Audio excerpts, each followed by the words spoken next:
And we're going to be talking about Beast of Reincarnation here, which, well, it's certainly something I didn't expect. Oliver, what do you think about this one?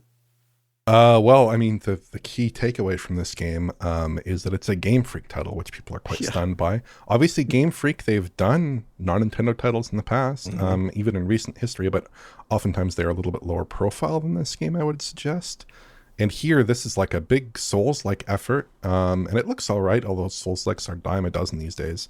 But I would say in classic Game Freak fashion, this has some big performance drops. Big performance drops, and that does stand out to me. Now, of course, it's important to recognize this is pre-release footage, and you don't want to be judgmental of it. And of course, things do change a lot over the course of development in terms of hitting their performance targets. But it's still like, at probably like 15 FPS in some of these close-ups. That's quite a poor performing game. So I hope they bring that up to a performant level. I know that some people were looking at this and saying, well, why doesn't Game Freak just do this on Switch? I think there are a lot of reasons why they don't do this on Switch. But yeah, I hope they can bring this up to a level that would be good. And I'm kind of interested to see what they do with the concept of a Souls-like game, because from a company that really has almost entirely made Pokemon games for the last 10, 20 years, I'm kind of interested to see what they would do with a different kind of genre, different kind of approach on a different kind of action game. Yeah. John, thoughts? It's funny you mentioned the performance stuff in Game Freak. They had the same problem even going back to the Mega Drive days. If you ever played Pulse Man from Game Freak for the Mega Drive, it has so much slowdown. It's honestly insane, which is not something you typically saw in 2D side-scrolling games on that system. So it feels like they've just never been able to get a handle on performance in their games for some reason. And yeah, we'll see. Maybe that's for the same here.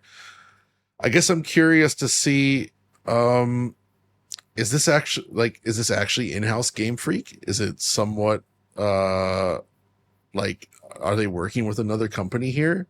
I don't know. I'm curious to see, because I'd be surprised if they internally had the resources to handle a big project like this while also continuing to do the Pokemon stuff. Or maybe this is like their way to escape the Pokemon mines for a little bit. It's like a reward for just like, okay, guys, we know you've been creatively stifled. Here you go. Go get your creativity out by making a Souls-like. Although wow. I do like the growth mechanic stuff they're showing. You notice like the vines and plants and everything sort of like procedurally sort of generating around the player. I think there's some potential there, and I'm curious to see what they do with that. What do you think, Oliver? Unreal Engine? Oh yeah. Yeah, I think so too. It's unreal. And also, by the way, I mean, just judging, I know that they've recently improved this quite famously, but going back to a game like Pokemon Scarlet and Violet, I kind of think they might benefit from switching to Unreal for more projects, frankly, even if the performance is not so great. Just because, what they're achieving visually here, I mean, it looks quite attractive. It's fantastic. I agree. And just what they've done with Pokemon, man, it's not great looking.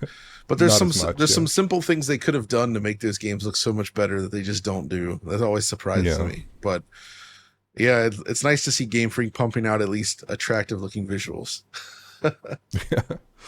Yeah, I mean, the whole performance question, it's unfair to talk about performance in a pre-release trailer. That said, and it kind of comes down to some of the stuff that which we talked about previously about Microsoft showcases, which is you never know what system it's running on.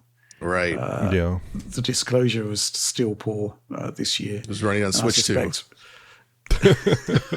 I suspect most of it was probably running on high-end PC, because they did seem to be maybe even mandating native 4K for most of the stuff we were seeing here. But we'll talk about that later. But what can I say? I really like the concept of it. I think it looked fantastic. Certainly has character. But yeah, you're quite right, Oliver. Some of it did seem to be in sort of circa 15 frames per second territory, which is, well, if you're going to be putting your best foot forward first time for showing a game, you don't really want that, right?